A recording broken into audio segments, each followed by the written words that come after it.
नमो नारायण। राधे राधे। श्रीमद् भगवद गीता के पंचम अध्याय के 22वें श्लोक में जो कर्म संन्यास योग का सिद्धांत है, भगवान कहते हैं अर्जुन से, हे अर्जुन, ये ही संस्पर्शजा भोगा दुखयो नयैव ते आद्यांतवंत कौन्तेय न ते शूरमते बुधः।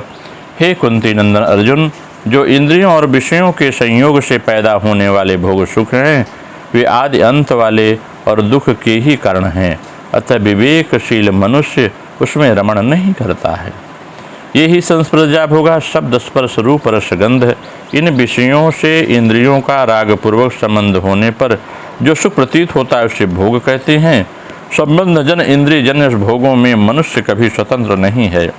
सुख सुविधा और मान बढ़ाई मिलने पर प्रसन्न होना भोग है। अपनी बुद्धि में जिस सिद्धांत का आदर है, दूसरी व्यक्ति से उसी सिद्धांत की प्रशंसा सुनकर जो प्रसन्नता होती वह सुख है, वह भी एक प्रकार का भोग है।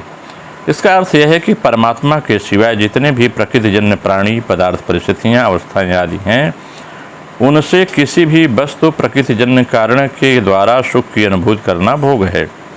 शास्त्र निषिद्ध भोग तो सर्वथा त्याज है, और शास्त्र विहित भोग भी परमात्मा प्राप्ति में बाधक होने से त्याज ही हैं।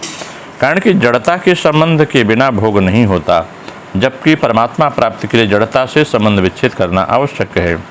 आद्यांतवंत माने संपूर्ण भोग आने जाने वाले हैं, अनित्य हैं, परिवर्तनशील हैं। ये कभी एक रस नहीं रह सकते।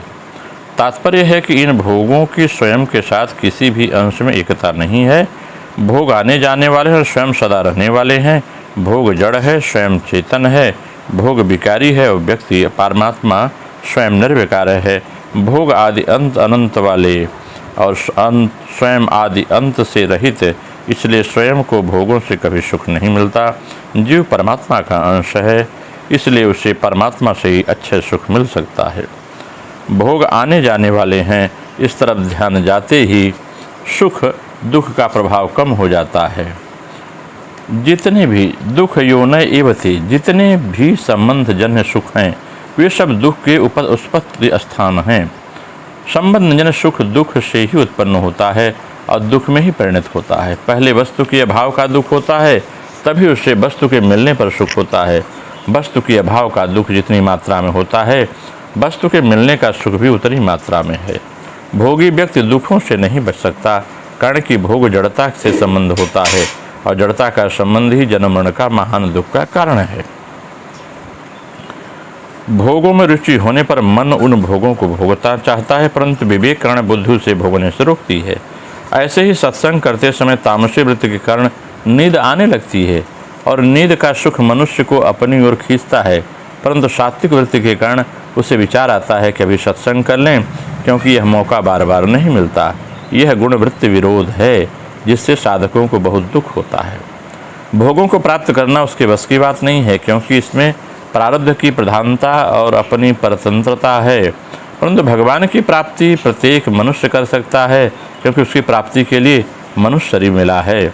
भोग दो मनुष्यों को भी समान रूप से प्राप्त नहीं हो सकते, पर भगवान हर मनुष्य को समान रूप से प्राप्त हो सकते हैं। सतयुग आदि में बड़े बड़े ऋषियों को जो भगवान प्राप्त हुए थे, वही आज कलयुग में भी सबको प्राप्त हो सकती हैं। भोगों की प्राप्ति सदा के लिए नहीं होती और सब के लिए नहीं होती, परंतु भगवान की प्राप्ति सदा के लिए होती है और सब के लिए होती है। इसका मतलब है कि भोगों की प्राप्ति में विभिन्नता रहती ही है, पर उसके त्याग से सब एक हो जाती हैं।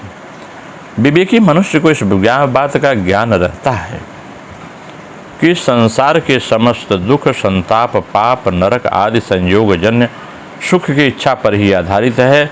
अपने इस ज्ञान को महत्व देने से ही यह बुद्धिमान है। परंतु जिसने यह जान लिया कि भोग दुखप्रद है, फिर भी भोगों की कामना करता है और उसमें ही रमण रहता है, वास्तव में अपने ज्ञान को पूर्ण रूप से महत्व न देने के कारण बुद्धिमान कहलाने वाला अधिकारी नहीं है। अपने ज्ञान को महत्व देने वाला बुद्धिमान मनुष्य भोगों की कामना उसमें रमण कर नहीं सकता। जब कर नहीं सकता और न दुख मिटाता है, दुखों को मिटाने के लिए सुख की इच्छा करना दुख की ही जड़ कही जाती है। एक दुख का भोग है और एक दुख का प्रभाव है।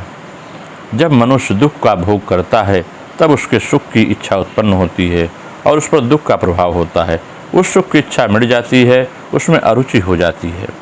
दुख के भोग से मनुष्य दुखी होता है और दुख के प्रभाव से वह दुख से ऊंचा उठता है। दुख के प्रभाव से वह दुख में तल्लीन न होकर उसे कारण पर विचार करता है कि मेरे को दुख क्यों हुआ। विचार करने पर उसे पता लगता है कि सुखागति के सिवाय दुख का और कोई कारण नहीं है, न होगा, न हो सकता है। परिस्थिति भी दुख का कारण नहीं है, क्योंकि वह बेचारी एक क्षण भी टिक नहीं सकती। कोई प्राणी भी दुख का कारण नहीं है, क्योंकि वह हमारे पुराने पापों का नाश करता है और आगे विकास कराता है। संसार भी दुख का कारण नहीं है, क्योंकि जो भी परिवर्तन होता है वह हमें दुख देने के लिए नहीं होता, बल्कि हमारे विकास के लिए होता है। न तेषु रमते बुधः, विवेकी मनुष्य भोगों में रमण नहीं करते, क्योंकि भोगों की कामना विवेकियों की नित्य वैरी है।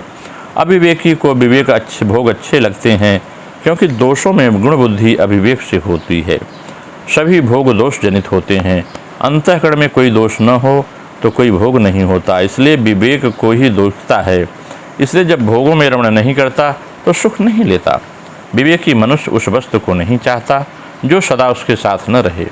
अपने विवेक से वह इस सत्य को स्वीकार कर लेता है कि मिली हुई कोई भी वस्तु, व्यक्ति, योग्यता, सामर्थ्य मेरी नहीं है, वह मेरे लिए है भी नहीं। इतना ही नहीं, अनंत सृष्टि में कोई भी वस्तु ऐसी नहीं है जो मेरी हो, मेरे लिए हो। प्यारी से प्यारी वस्तु भी सदा सदा के लिए मेरी नहीं है, सदा मेरे साथ रहने वाली नहीं है। इसलिए विवेकी मनुष्य निश्चय कर लेता है जो वस्तु, व्यक्ति सदा मेरे साथ रहने वाले नहीं हैं, उनके बिना मैं सदा के लिए प्रसन्नता से रह सकता हूँ। अब इसकी हम क्रिया योग के माध्यम से अगर आध्यात्मिक व्याख्या करें तो यह बात और स्पष्ट होती है कि विषय भोग करते करते इंद्रियों की शक्ति निस्तेज हो जाती है। चित्त के गाढ़ तमसाच्छन्न होने पर बुद्धि भी म्लान हो जाती है। अंतराकाश आच्छादित सा प्रतीत होता है। उस चित्त के द्वारा ब्रह्म धारणा नहीं हो सकती। मन जब भोगों की ओर लुप्त होता है तो प्राण भी उसी की ओर आकृष्ट होता है। इसलिए भोग्य वस्तु के द्वारा क्षणिक सुख भोग तो होता है, परंतु सुख के विलीन हो जाने पर, सुख भोग की शक्तिहीन हो जाने पर प्राण में उस भोग स्पृहास्पंद कदापि निवृत्त नहीं होना चाहता। प्राण के स्पंदन भोग लालसा में मन उन्मत्त सा रहता है।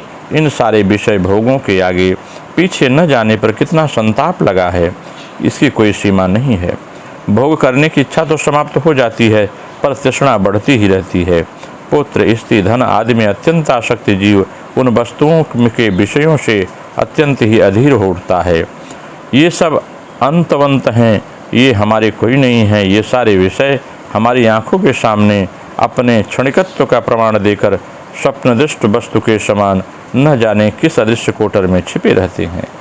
इसको कुछ अंश में समझने पर भी प्राण का हाहाकार कदापि निवृत्त नहीं होता।